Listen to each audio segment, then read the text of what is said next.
मैं हांगकांग में रहता हूं और तकरीबन 25 साल से हांगकांग में हिंदुस्तानी म्यूजिक की सेवा कर रहा हूं। जो नेचुरल इंस्ट्रूमेंट होते हैं जैसे तबला है, हारमोनियम है, सितार है, उनका नेचुरल इंस्ट्रूमेंट का अलग ही साउंड होता है, उसकी अलग ही फील होती है। अब जो वही चीज़ अगर मशीन में बजेगी तो जाहिर सी बात है मशीन तो वो फील डेवलप नहीं करेगी। आपने बड़ा अच्छा है मेरे सामने टॉपिक शेयर दिया, क्योंकि नौशाद साहब समझ लीजिए उनके साथ मेरे फादर का जुड़ाव कम से कम 35 से 40 साल रहा है और मेरे फादर उनके साथ एज अ म्यूजिक असिस्टेंट काम करते रहे। अभी वो यहीं पे ही है। आप जरा सोचिए कि सिर्फ सारे गामा पाधानी सा सानी धापा मागा रेसा से हजारों राग बने हैं। हर एक राग की फील अलग है। बरसात के राग हैं और डिफरेंट राग हैं जिसके फीलिंग्स अलग हैं। तो अब उसमें काफी कुछ चेंज आ रहा है।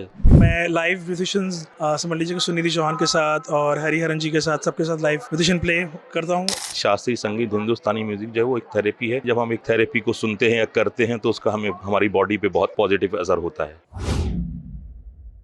आदाब, मैं वसीम अख्तर और आप देख रहे हैं द लीडर हिंदी। हम इस वक्त खान नियाजिया में है, जश्न चरागा में। हमारे साथ म्यूजिशियन हैं ज़ुहैब साहब। हाँ, पहली बार आए हैं या पहले भी आते हैं? नहीं, यहाँ पर तो बचपन से आते रहे हैं, क्योंकि इस सरजमीन से हमारा जो जुड़ाव है पिछले कम से कम 100 साल से ज़्यादा है। और हमारे सारे बुजुर्ग यहाँ पे हज़रत शाह नियाज़ बिन नियाज़ रहमतुल्लाह अलैह से मुरीद है, उनके सिलसिले से मुरीद हैं और अब से हमेशा हम लोग यहाँ पर आते रहे हैं और आते रहेंगे इंशाअल्लाह ताला। यहाँ पर ये ऐसा मरकज़ है जहाँ पर हिंदू, मुस्लिम, सिख, ईसाई यहाँ पर हर दीन के लोग यहाँ पर आते हैं, अपनी मन्नतें मुरादें मानते हैं और अल्लाह की करीमी से और सरकार के करम से वो मुरादें पूरी होती हैं। ये उधर है जहाँ से कभी कोई खाली नहीं जाता। कहाँ से हैं आप? मैं बॉम्बे से हूँ। अच्छा, बॉम्बे में जो म्यूजिशियन हैं आप, तो कितनी फिल्मों में आप म्यूजिक दिए? बहुत सारी फिल्मों में मैं अपने म्यूज़िक का कंट्रीब्यूशन दिया है, जैसे देवदास, ब्लैक, लकी और बहुत सारी फिल्म। अदरवाइज़ हम एक म्यूज़िक प्रोग्रामर भी हैं जहाँ पर हम एड्स और जिंगल्स के लिए म्यूज़िक बनाते हैं। और मैं लाइव म्यूजिशियंस समझ लीजिए कि सुनिधि चौहान के साथ और हरिहरन जी के साथ सबके साथ लाइव म्यूजिशियन प्ले करता हूँ। और समझ लीजिए कि अल्लाह की करीमी से और हज़रत शाह नियाज़ बिन नियाज़ रहमतुल्लाह अलैह के सदक़े में अल्लाह की बनाई हुई जितनी दुनिया है वो शायद अल्लाह ने अनगिनत बार मुझे दुनिया दिखा दी है। मगर दुनिया के हर हिस्से में जब भी मैं गया हूँ, वहाँ जाने के बाद ये दरबार का, इस सरज़मीन का एक रियासी मुरीद होने का जो ख्याल है वो एक पल के लिए भी मेरे दिल से कभी दूर नहीं हुआ। और मैं दुआ से करता हूँ अल्लाह से कब से हमेशा ये सिलसिला आगे चलता रहे और हम यहाँ पर आते रहें, लोगों की मुरादें पूरी होती रहें। अच्छा, जो खानकाह है इससे टच रहता है ना म्यूजिशियन? जी जी। तो वो रिश्ता जो है वो किस तरह से जोड़ता है? मौसीकी यहाँ पर बहुत ज़्यादा पसंद करी गई है और हमारे जितने बुज़ुर्ग थे, हज़रत शाह नियाज़ बिन नियाज़ रहमतुल्लाह अलैह के सिलसिले के जितने बुज़ुर्ग रहे हैं, हमारे बहुत बड़े एक म्यूजिशियन इंडिया के थे जो कि मेरे परदादा थे, उस्ताद मुश्ताक हुसैन खान साहब।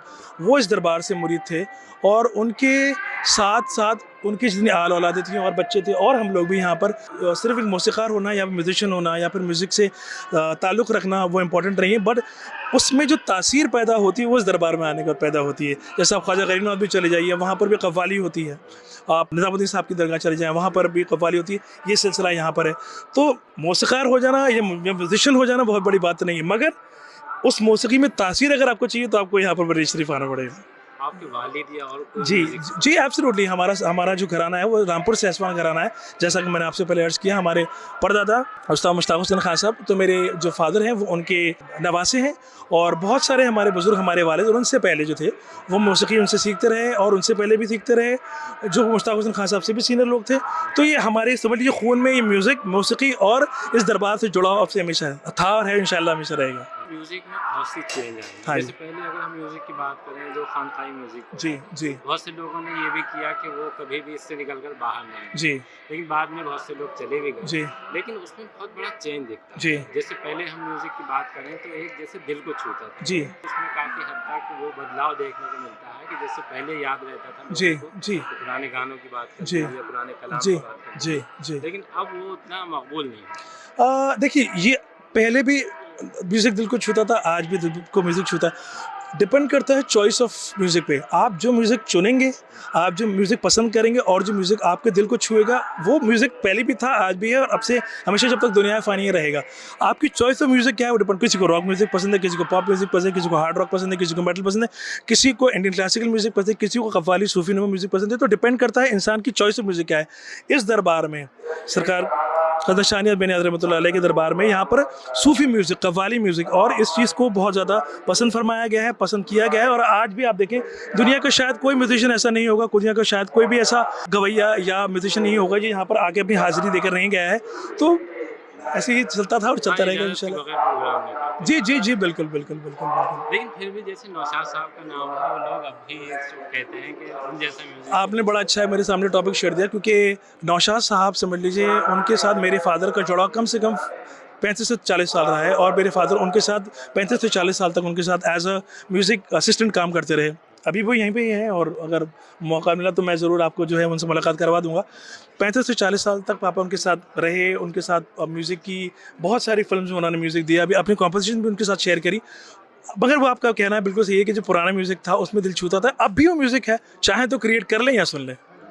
मेरा नाम गुलाम सिराज नियाज़ी है। कहाँ से तशरीफ़ लाए हैं गुलाम साहब? वैसे तो मैं रामपुर ससवान घराने से हूँ, लेकिन अभी फ़िलहाल मैं हांगकांग में रहता हूँ और तकरीबन 25 साल से हांगकांग में हिंदुस्तानी म्यूज़िक की सेवा कर रहा हूँ। तो वहीं रहकर म्यूज़िक कंपोज करते हैं, किस तरह की मसरूफ़ियत है वो? मेरी एकेडमी है, उस्ताद ग़ुलाम हुसैन खान साहब मेरे वालिद साहब के नाम से एकेडमी है। पद्म भूषण उस्ताद मुश्ताक हुसैन खान साहब का आपने नाम डेफ़िनेटली सुना होगा। मैं उनका जी, जुड़ाव रहा है, इस खान से बहुत। जी हाँ, तो मैं उनका पोता हूँ, उनके नाम से हम संस्था चलाते हैं। पद्म भूषण उस्ताद मुश्ताक हुसैन खान एसोसिएशन के नाम से हमारी संस्था है वहाँ पर, और एकेडमी है। अब क्या है कि खुदा का शुक्र है हमें ऊपर वाले ने और हमारे पीर व मुर्शिद क़िबला के करम से, खानक़ाह नियाज़ी के करम से हमें ये सलाहियत अता हुई है कि हम अपने मुल्क की जो संगीत है वो पूरी दुनिया में फैलाएं। तो हांगकांग में हम ये खिदमत कर रहे हैं तकरीबन 25 साल से। जैसे हिंदुस्तान का मौसीकी को लेकर एक अलग माहौल है, तो हांगकांग में वो आपको मिलता है जो यहाँ आप यहाँ से वहाँ शिफ्ट हो गए? नहीं नहीं, बिल्कुल मिलता है। और मैं समझता हूँ, देखिए हिंदुस्तानी म्यूज़िक एक ऐसी सब्जेक्ट है कि किसी भी दुनिया के किसी भी हिस्से में जाएंगे आपको वहाँ मिलेगा। और काफ़ी आज के इस दौर में तो हिंदुस्तानी म्यूज़िक पूरी दुनिया में है, क्योंकि वजह क्या है कि जो पूरी जो आज की जो सिचुएशन है, लोगों की लाइफ इतनी स्ट्रेसफुल है, तो म्यूज़िक इतनी हेल्पफुल चीज़ है कि जब आप थके हुए शाम को आते हैं और एक अच्छा म्यूज़िक सुनते हैं या गाते हैं तो आपको बहुत पॉजिटिव एनर्जी मिलती है, एक चीज़। दूसरी चीज़ ये कि म्यूज़िक अपने आप में एक थेरेपी है। म्यूज़िक अपने आप में एक थेरेपी है। सदियों से प्रूफ है ये बात कि हिंदुस्तानी म्यूज़िक और स्पेशली ख़ास तौर से शास्त्रीय संगीत, हिंदुस्तानी म्यूज़िक जो है वो एक थेरेपी है। तो डेफ़िनेटली जब हम एक थेरेपी को सुनते हैं या करते हैं तो उसका हमें हमारी बॉडी पे बहुत अच्छा असर, पॉजिटिव असर होता है। तकलीफ नहीं होती कि जो म्यूज़िक है उसका एकदम से बिल्कुल एक अलग वो बना दिया गया है, कि जैसे म्यूज़िक की आप बात कर रहे हैं एक थेरेपी है कि ये गुदगुदाता है जब सुनिए, लेकिन अब का जो म्यूज़िक है उसमें जिस तरह की चेंज आई है, तो क्या कभी आपको तकलीफ नहीं होती कि? हाँ, जाहिर सी बात है तकलीफ़ होती है, क्योंकि हमारे जो पूर्वज थे और हमारे बुज़ुर्ग जो हिंदुस्तानी म्यूज़िक की सेवा करके गए, आप ज़रा सोचिए कि सिर्फ सारे गामा पा धा नी सा सा नी धा पा मा गा रे सा से हज़ारों राग बने हैं। हर एक राग की फ़ील अलग है।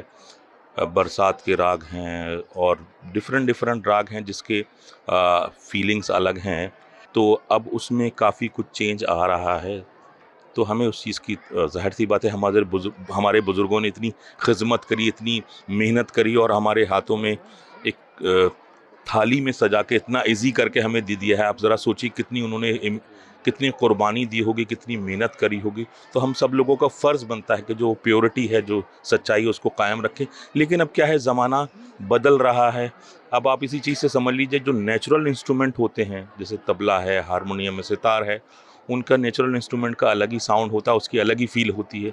अब जो वही चीज़ अगर मशीन में बजेगी तो ज़ाहिर सी बात है मशीन तो वो फ़ील डेवलप नहीं करेगी। सिंपल सी बात है, फॉर एग्ज़ाम्पल आप कोई एक बहुत अच्छा सा गाना सुनते हैं या कव्वाली सुनते हैं और आपकी आंखों में आंसू आने लगते हैं, तो क्या आपके किसी ने कोई इंजेक्शन लगाया है? जो लेकिन क्या है कि राग की फ़ील है, सुरों का कॉम्बिनेशन है, या आपको गूज़ बम हो रहा है, तो वो सच्चाई है। नहीं, इंसान की फितरत है ना कि वो जब म्यूज़िक उस पर चोट करता है तो वो खुद ब खुद तमाम चीज़ें। ज़ाहिर सी बात है, ज़ाहिर सी बात। तो वो चीज़ में जो आपका सवाल था कि उसमें चेंज आ रहा है, तो वो डेफ़िनेटली सवाल आपका सही है कि चेंज तो आ रहा है, ज़माने के साथ साथ चेंज आ रहा है। हाँ, और उस चीज़ की हमें तकलीफ़ भी होती है, लेकिन हम खुदा के शुक्र से, खानक़ाह शरीफ के करम से और हमारे जो बुज़ुर्ग म्यूज़िक जो कायम करके गए हैं, उस हम पूरी कोशिश में हैं कि वो चीज़ कायम रहे।